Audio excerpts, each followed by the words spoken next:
కాంస్య విగ్రహాన్ని ఏర్పాటు చేసి ఈ బొమ్మను ఇక్కడ ఆవిష్కరించాం. మీరందరూ చూస్తున్నారు, ఎంత చక్కని బొమ్మ ఆవిష్కరింపబడింది. బ్రహ్మాండమైన మీటింగ్ పెట్టామని చెప్పాం. నేను ఒకటే మనమే చేస్తున్నాను, పుడతాం చేస్తాం, మనమే శాశ్వతంగా ఉన్నాం కదా.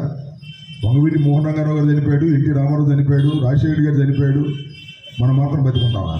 మనం పోతాం.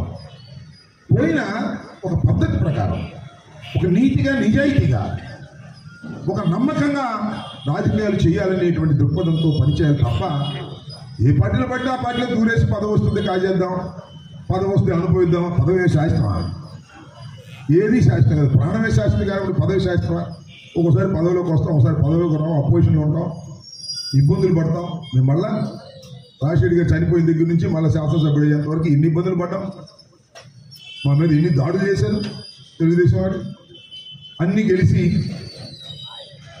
ముప్పాలు గెలిపించుకోవాలని ప్రయత్నం చేస్తే మా మీద దాడి చేసి బస్సు బగలగొట్టి దానిలో ఉన్న వ్యక్తులు లాకపోతే పోలీసులు సహాయంతో ఏం చేయగలిగాం? వాళ్ళకి పవర్ ఉంది, చేశారు దౌర్జన్యాలు. కానీ అనుభవించారా లేదా? మళ్ళీ తిప్పితే ఏమైంది? మళ్ళీ 29,000 మెజార్టీతో నేను గెలిచా. నేను దౌర్జన్యాలు చేస్తున్నానా? నేను దాడులు చేస్తున్నానా? ఒక పద్ధతి ప్రకారం, ఒక సిద్ధాంతం కోసం, ఒక నమ్మకంగా జగన్మోహన్ రెడ్డి గారు నమ్ముకున్నాం, జగన్మోహన్ రెడ్డి గారు ఉంటాం. ఆయన ఏం చేసినా వంగవీటి మోహన్ రంగారావు వల్ల గెలిచాను. నేను మనవి చేస్తున్నా, ఆ రోజున శాసనసభ్యుడిగా రేపల్లిలో నేను గెలిచాను అంటే అది వంగవీటి మోహన్ రంగారావు గారి మరణం తర్వాత వచ్చిన కసిలోనే మేము అందరం గెలిచాము, శాసనసభ్యులు అయ్యాం. ఆయన గుర్తుపెట్టుకోకపోతే ఎలా ఉంటుంది?